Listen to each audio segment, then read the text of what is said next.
Environmental concerns took a backseat during the late 20th century, as China placed a greater focus on modernising its economy.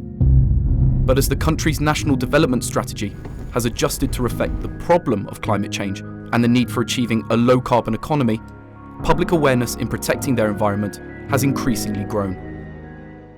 Things move step by step. At the beginning, I think when there's a shortage economy, you really couldn't think more. But then with the progress of the economy and with a wide awareness in the public, there is more attention, more support given to environmental protections. Beijing used to be one of the most polluted cities in China, but has recently started embracing a more environmentally friendly lifestyle, including the sorting of rubbish, which began last year in May. Now I've come to meet Hai Li, an experienced environmentalist, to see how the concept of rubbish has changed in her community. 这种就是环保的生活方式，它其实是一种不应该说是生活方式，是一种行为思维方式。什么叫干净干燥？它必须得完全打开，没有死角的打开，然后给它晾开，这样的话不会产生霉菌。你产生霉菌之后，就会对回收的人造成二次伤害。我们对垃圾一定要有个态度，垃圾它不是垃圾，那它是，如果它是资源，它就一定是干净的，不能给社会造成，不管是清运的人呢，还是回收的人，你要给他们一个尊重嘛。Excessive packaging is an increasingly wasteful part of modern urban life. But Hai Li is trying to change that too by having her cardboard packaging retrieved by delivery firms. 像京东，他们都有回收计划，对于参与者，他会给一定的奖励积分，因为这个东西是可以很大的利用的，它确实是不需要我们再重新生产新的。其实我们回收的时候有个原则，就是说你为了一定就是要交给别人的时候，让别人好使用，所以我会把胶条都撕下来，快递来了，你就让他拿走。As for Hai Li's household food waste, such as fruit peels and vegetable scraps, this is placed in her own compost bin, which over time will turn into clean, odorless fertilizer. 厨余直接的放在里面，最好块不要太大，如果块大一点呢，你就切一切，然后它里面现在已经有很多的肥料了，已经一满罐了。Hai Li has a specific corner in her home just for her family's rubbish, and adds it to any waste she produces at home or even outside.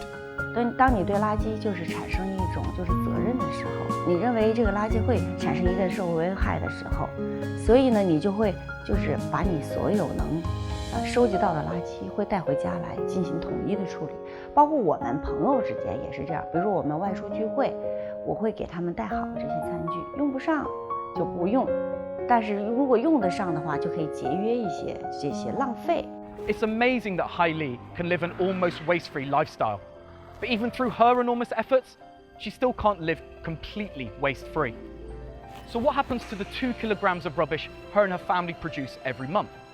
Well, that goes to an online rubbish sorting service called Lei, which in Chinese means love to sort. So I'm going to make an appointment to have this rubbish collected. Now what I need to do is just use my phone and get up WeChat. Once I get up WeChat, I can make an appointment by selecting the time.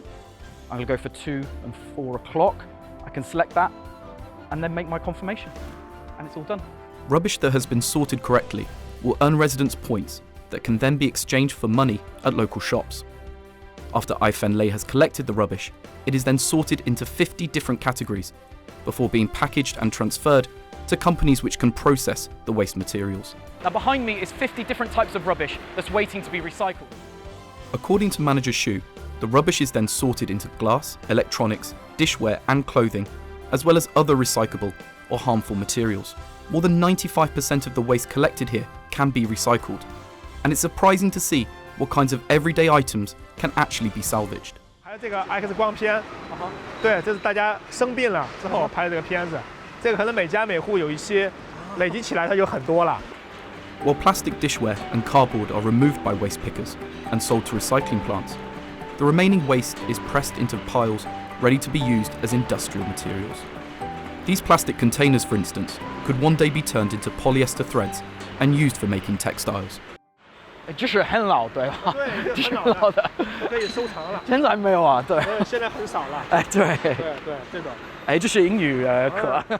我们现在覆盖了大概是45万户，普遍的这个注册了是20多万户，普遍的居民的参与率呢，大概是在60%-70%以上。政府呢，把我们所有传统的这种垃圾桶也进行了一个更新，包括类别的一个选择呀，也会有一个就是挡雨啊、遮挡啊，包括标识更新啊这方面，提供了很多的设施完善。另外呢，也是在建立整个一个体系，从只有焚烧填埋这种生活垃圾的处理方式，增加了垃圾的精细化的处置。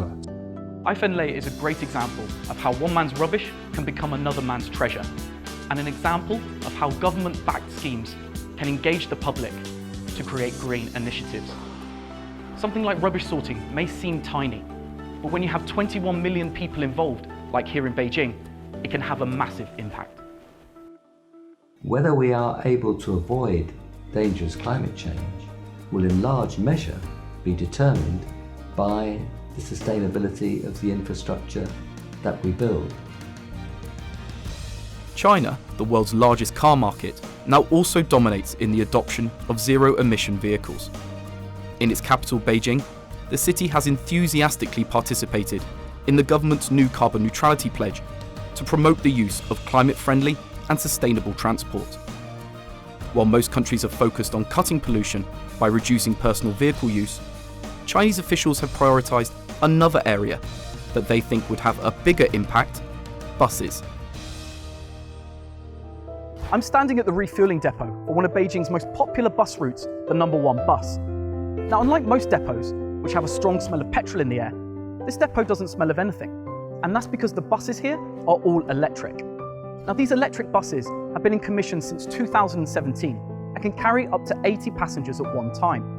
At these charging depots, the buses can be fully charged in just 20 minutes. Now, that gives them enough juice to do between 50 and 100 kilometers of zero-emission travel around the streets of Beijing.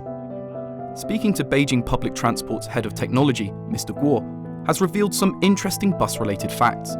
Of the 26,000 buses that the company runs, over half of them are now new energy buses. 咱们按照一辆公交车年行驶5万公里来计算，那么一辆纯电动公交车比一辆欧6标准的柴油公交车年碳排放量要减少15.22吨。Ms. Chang became one of the first drivers to take the number 1 bus for a spin in 2017. After years of driving the old oil-powered buses, maneuvering the clean energy ones was a completely different experience. 开的是咱们那种柴油车，它的动力性能非常强，但是呢，它呢是因为它是用这个发动机去发动车辆嘛，在这个行驶过程中，然后可能噪音会相对来说会稍微大一些。When I first came to Beijing in 2013, most of those buses were probably still oil-powered, and blue sky days were a real rarity. It's difficult to express just how different things are now, but perhaps the only way is that before, I used to notice when it was a blue sky day, and now, I just don't. So I very much appreciate that you are also looking this way towards renewable energy and decreasing the dependency on imports of oil and so on. The streets of Beijing are now cleaner, less polluted, and quieter thanks to the city's growing fleet of electric buses. Modernising part of the public transport network in Beijing is making it easier and greener for Beijingers to travel around their magnificent city. China's recent success in improving its environment has been achieved through effective government mandates, working with the general public to increase their awareness on environmental issues. How China succeeds in improving its environment protection going forward will be crucial not only to Chinese society, but also to everyone else who shares our one and only planet.